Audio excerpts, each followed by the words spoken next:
કેમ છો? મજામાં? સુવાક્યોની દુનિયામાં, સુવિચારની દુનિયામાં આપનું સ્વાગત છે. મારા મિત્રો, આજે રક્ષાબંધન છે અને રક્ષાબંધન પર્વની આપ સર્વને ખૂબ ખૂબ હાર્દિક શુભકામનાઓ. એવું કહેવાય છે કે પ્રેમનો સંબંધ એક એવો સંબંધ છે કે જ્યાં ગાડી બાકી બધા જ સંબંધો નાના લાગે છે. આવી જ કોઈ વાતને સુવિચાર તરીકે મેં લખ્યો છે. આજનો જે સુવિચાર છે તેનો વિષય છે સંવાદ, કમ્યુનિકેશન.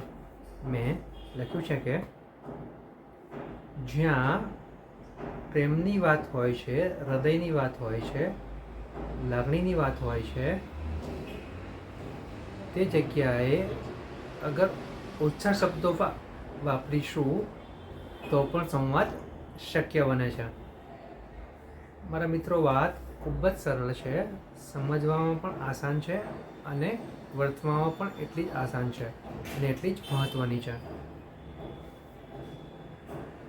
આજકાલમાં આપણે જોયું હોય છે, આપણા આજના જમાનામાં, કે આપણે એવું વિચારતા હોઈએ છીએ કે આપણે જ્યારે સંવાદ કરવો હોય, કમ્યુનિકેશન કરવું હોય, ત્યારે બે વ્યક્તિનું બોલવું જરૂરી હોય છે. ચાહે તે મોબાઈલથી વાત કરતી હોય, ચાહે તે ચેટિંગ કરતી હોય કે સામસામે વાત થતું હોય. અને એવું ધારી લેવામાં આવે છે કે ભાઈ કમ્યુનિકેશન બંને પક્ષોએ સરખું થતું હોય છે. પરંતુ મારા મિત્રો, જ્યાં પ્રેમની વાત આવે છે, સંબંધની વાત આવે છે, લાગણીની વાત આવે છે, કદરની વાત આવે છે, તો આ બધી જગ્યાઓએ આ બધી સંબંધો છે તેમાં સાંભળવાનું વધારે હોય છે અને બોલવાનું ઓછું હોય છે.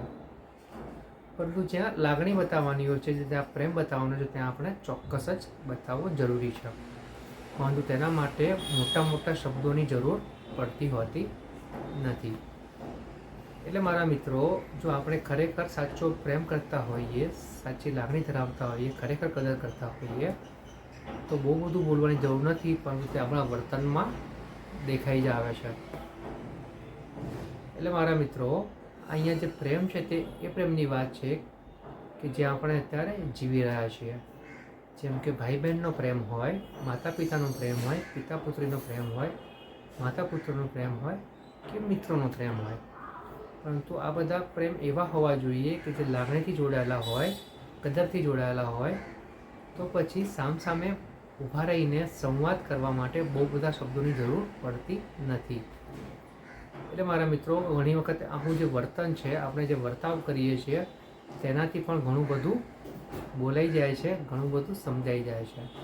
અને ખાસ તો વાત એ કે પ્રેમ માટે, લાગણી માટે બે વ્યક્તિઓ સાથે નહીં હોય, અલગ અલગ શહેરમાં હશે, અલગ અલગ રાજ્યમાં હશે, અલગ અલગ દેશમાં હશે, તો પણ પ્રેમ એટલો જ રહે છે, પ્રેમની લાગણી પણ એટલી જ રહે છે અને આ પ્રેમની કદર પણ એટલી જ થવાવી જોઈએ.